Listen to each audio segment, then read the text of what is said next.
Hey friends, so welcome to the Book Birthday Live. We have Andrew Easton in the house with his brand new book, Empowered to Choose. Andrew, welcome to the show. Yeah, thanks for having me. I'm so excited. It's been such a just joy-filled day to be connecting with friends and family, colleagues, other educators around this conversation, and just the energy with it's been a lot of fun.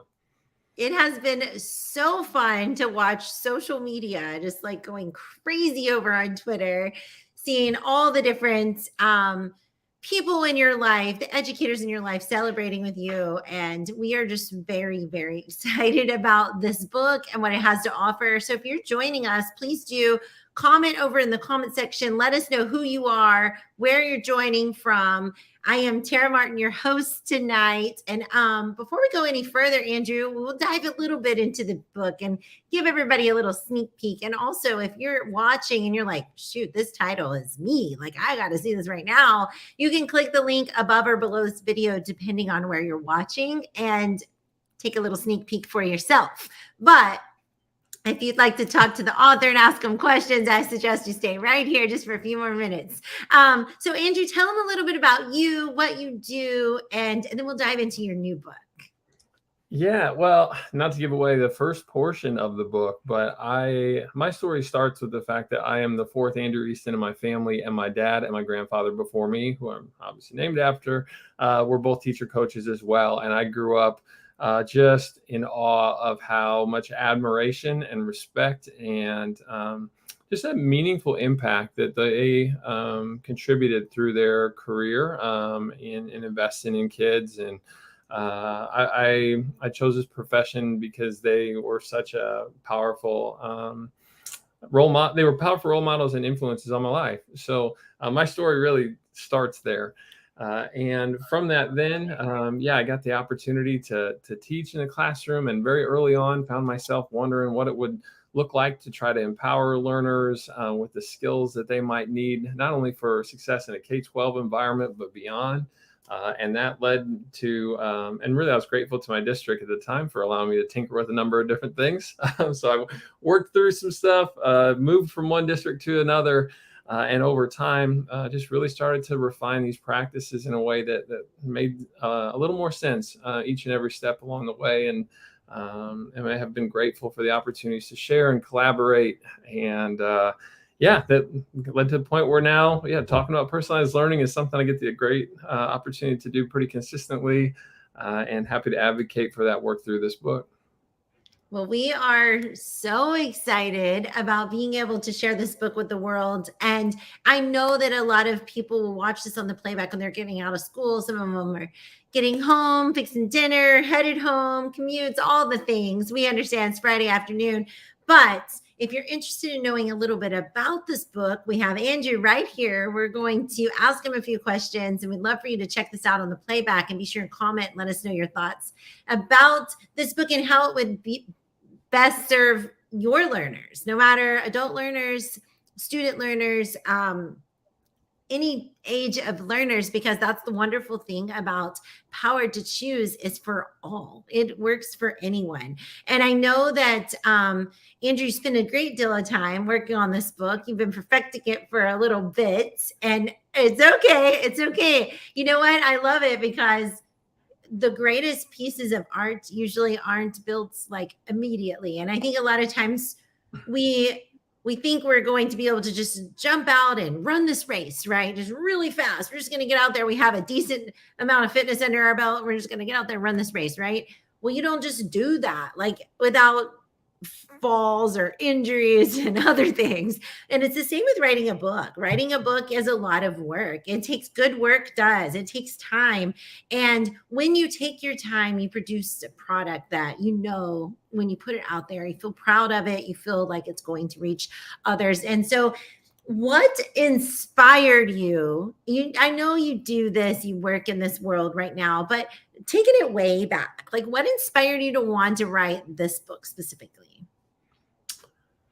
Wow. Well, across that, do want to make a point of clarification to add actually to a point that you brought up in the fact that we talk about empowered to choose, that does mean adults. It does mean learners of all ages across K-12 spectrum and even get into higher ed. But in addition means us as professionals. We know that if it's good for students, it should be good for professional learning. And so what I love about advocating for this work is that it empowers educators to choose their entry points and kind of how they scale this up in their context, content, and just what their experience is. You know, if you're a first year teacher, you might approach this work a little differently than someone who's been in the profession for 15, 25 years, right? So love that piece of it. Where did this all start?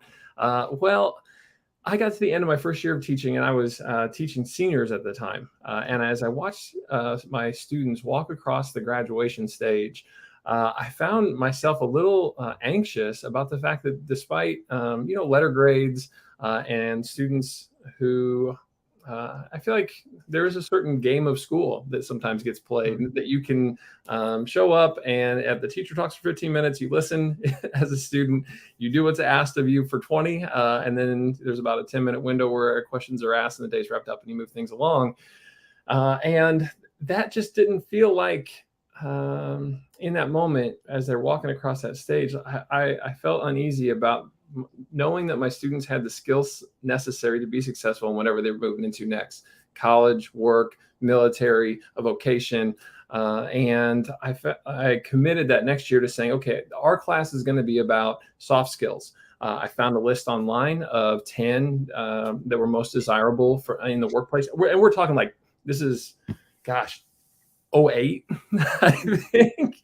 And so from that list, though, I was like, let's get started with this. Let's make this priority. And so you front load that at the start of the year, ask my students to keep us accountable to those skills, and had a student come up to me about October of that year and said, hey, we're doing great on all these, but flexibility, forget it. We're talking about education here. And it really ruffled my feathers a little bit. I was like, what are you talking about? We're really trying to be like responsive. But were we? And it led me to think, what would it look like if students had the opportunity to be in control of their learning for a 5, 6, 7, 8 week period of time, which was kind of a lot to think about before having an LMS, right? And have never made a like video or any of the pieces that we know today can kind of help facilitate some of those things. And so I really launched headfirst into that space. And as I alluded to earlier, was really grateful for the flexibility and support I got from my school and district to do those things, and learned by failing forward a lot and through student feedback to get to a place where it just felt, like the students found themselves and those things that we sometimes pick up when we get to college, for example, right? You're like, that's when I learned how to take notes and what I needed to do to study. And we really got to bake some of those into our processes in the classroom. And that started or really met what I came to learn about personalized learning. So if you want to know the origin story, we didn't even know what personalized learning was, but we were certainly making inroads to put learn at the center and asking them to be able to drive once they got there.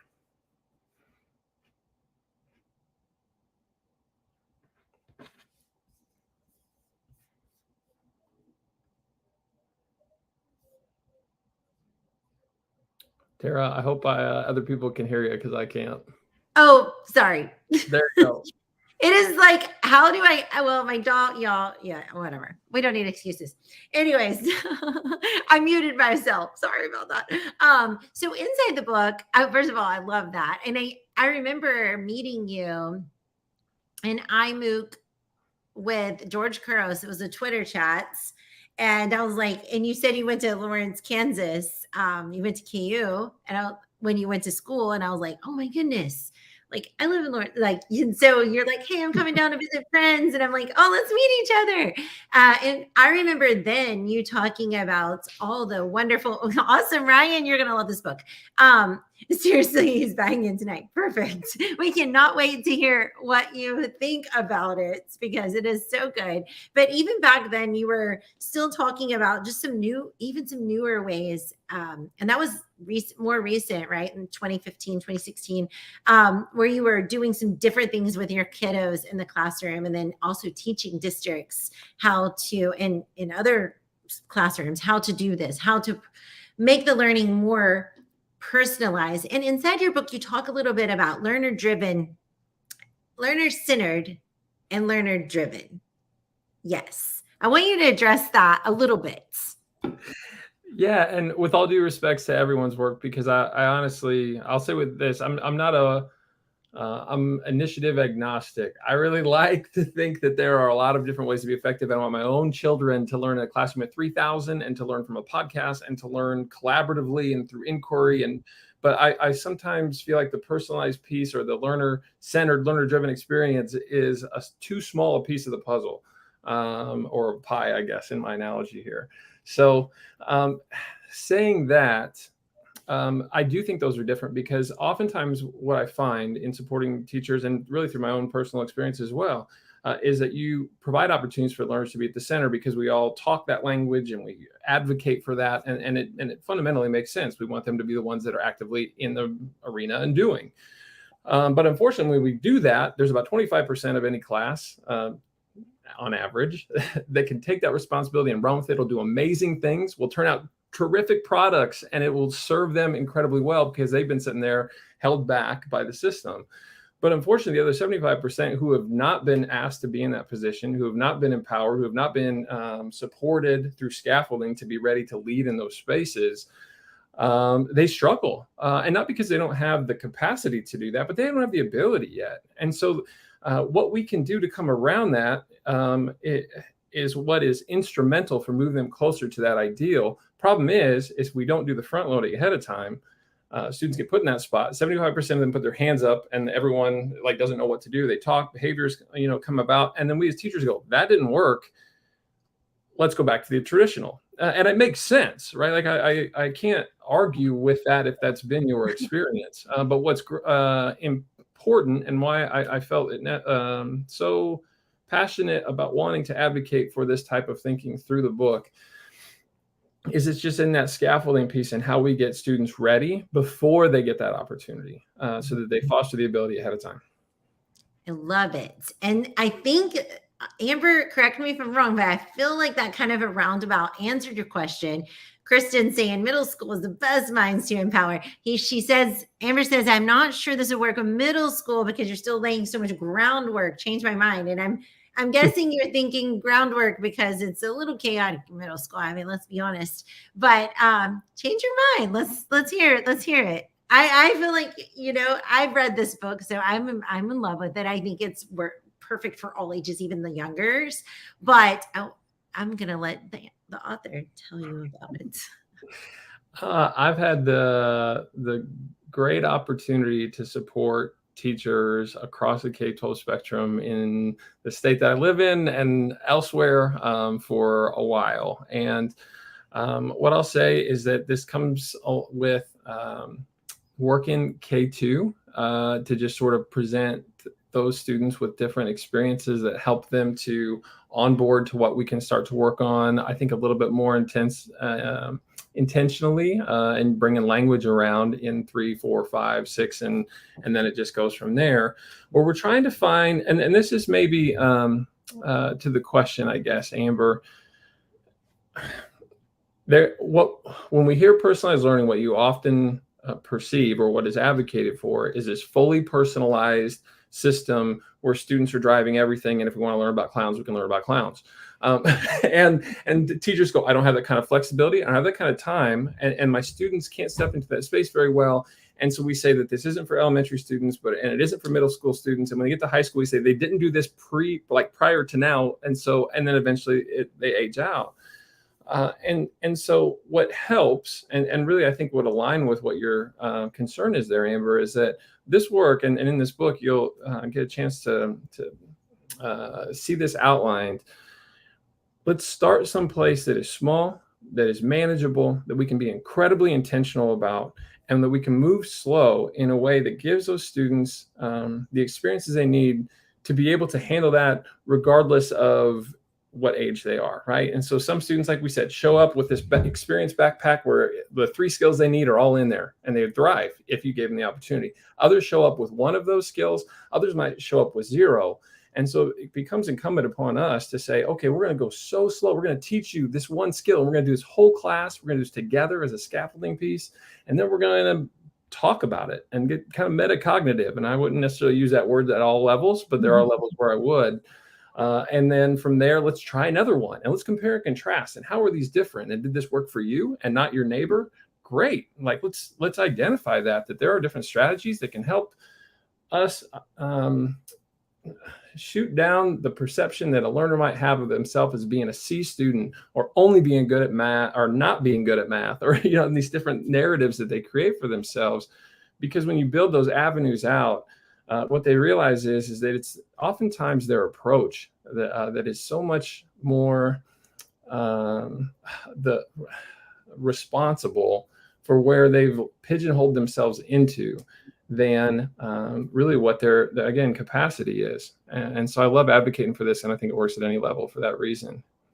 Yeah, that's awesome. I couldn't agree more. And I also think I love that you talked a little bit about how the book is going to help teachers and educators of all ages, no matter what age you educate or what age you teach at.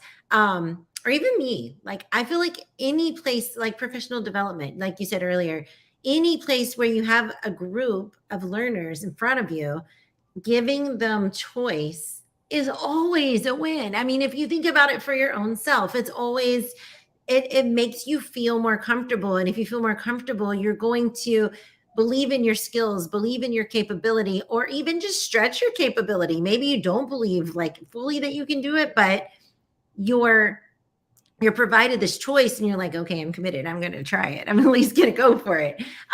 So inside the book, I know that you really walk teachers through the process, right? Of starting small. And what does it look like to teach students to personalize learning? What does it look like, sound like, feel like? How do I make even that happen in the smallest section of my fourth period? And then I'm going to move to fifth period and sixth period until I can get all of them moving in this direction. What would you say? She sold, it must have worked. What would you say that to that? Like what? I lost my train of thought. I was so excited you were sold. Okay, sorry about that. Boom, we win. Okay, how would you describe what the readers will find inside the book to help them to move, just as Amber was talking about earlier?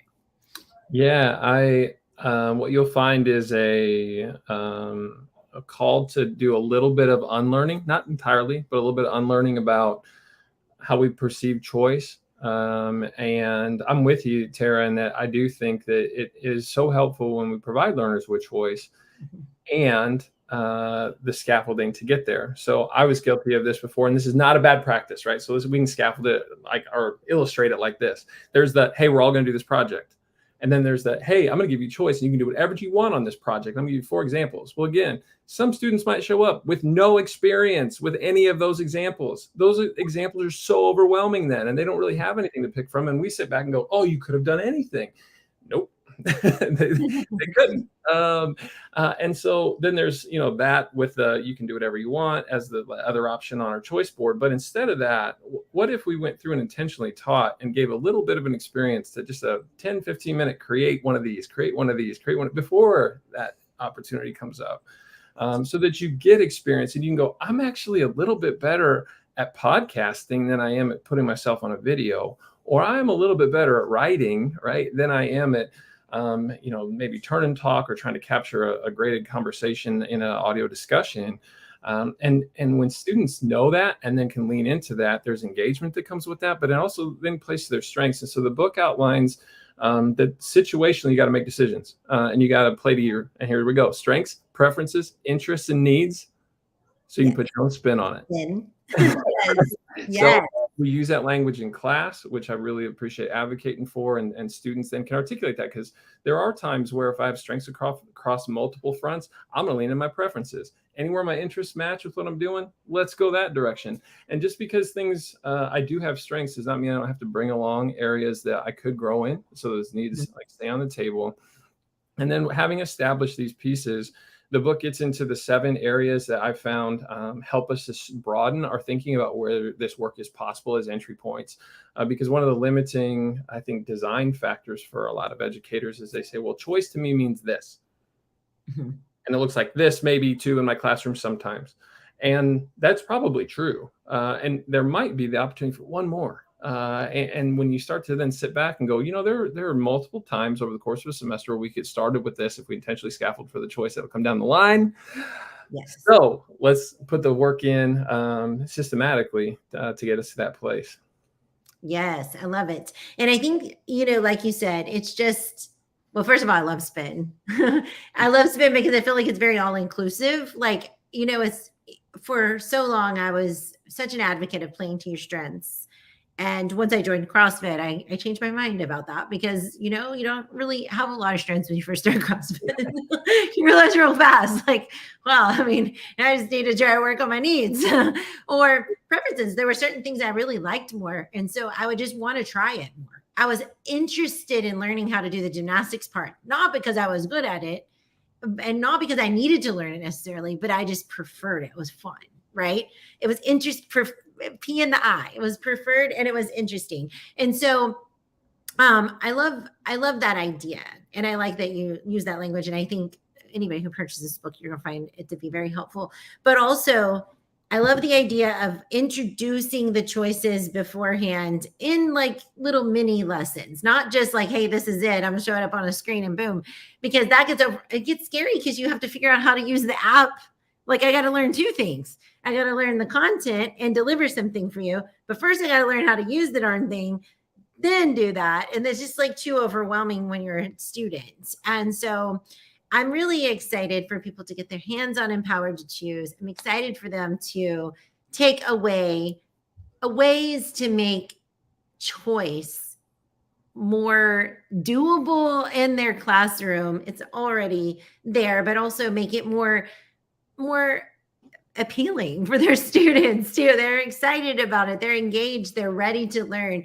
And how often we will love such a thing like we're doing this in our professional development. For any of the administrators watching, start doing this in your staff meetings. And then here they go.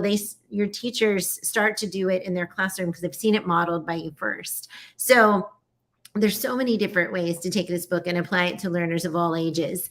Andrew, if people are reading the book, they're excited about the book, they want to share some things, or maybe they have questions for you. They're like, hey, bud, this like totally blew up in my classroom. Do you have any ideas how to get this back? Because that happens sometimes too. How can they connect with you? Yeah, feel free to reach out through Twitter is probably the most publicly facing and accessible way. Andrew D. Easton. .com as well. And so just got a facelift on the site there, and resources will drop here in the next week. And so certainly make sure that you check that out as a compliment. I know, Tara, we've been talking about putting some questions. I've got about half of those together for a book study. And so certainly check out DBC to access those questions. It'll help guide you as you go. And I shout out to Nick. I saw Nick posting in the comments there. And as far as that question goes, yeah, reach out, or the answer to that, what is in I think chapter 8. But happy to chat with you offline, Nick, too, in the interest, of giving you a little bit more robust answer to that. But I like talking shop, so I'm available. Like I will respond. So. Yes, and it's so exciting as an author to hear like what the readers are thinking. So never feel like, why would I put this out there? It's fine. I'm just taking my own notes. Share. We love hearing it. DBC loves hearing it. Tag us. As Andrew said, his handle on Twitter is at EastonA1. I'll be sure and put his website address over here in the comments as well. So be sure and click that. And we are just so grateful that you joined us tonight, that you learned a little bit about Empowered to Choose. If you're watching on this on the playback, we can't wait to hear what you think about the book. And Andrew, thank you so much for writing it and spending all the time to just make a quality product that's really going to make a difference in learners all over the world. We are so proud of you. Want to wish you a happy book birthday. Tara, thank you so much for your friendship support. DVC has been incredible to work with, and I'm so thankful to all the educators tuning in and that engage in this conversation. You're right; it's just about growing and getting better together, and so here to support that in any way I can. Yes, awesome. Well, friends, we will see you next week. We have our Thursday Night Live. I don't think we have any more book birthdays next week, but that's okay. Stay tuned. There will be some more before the end of the year. So thank you, Andrew. And thank you, everyone. Have a wonderful Friday night.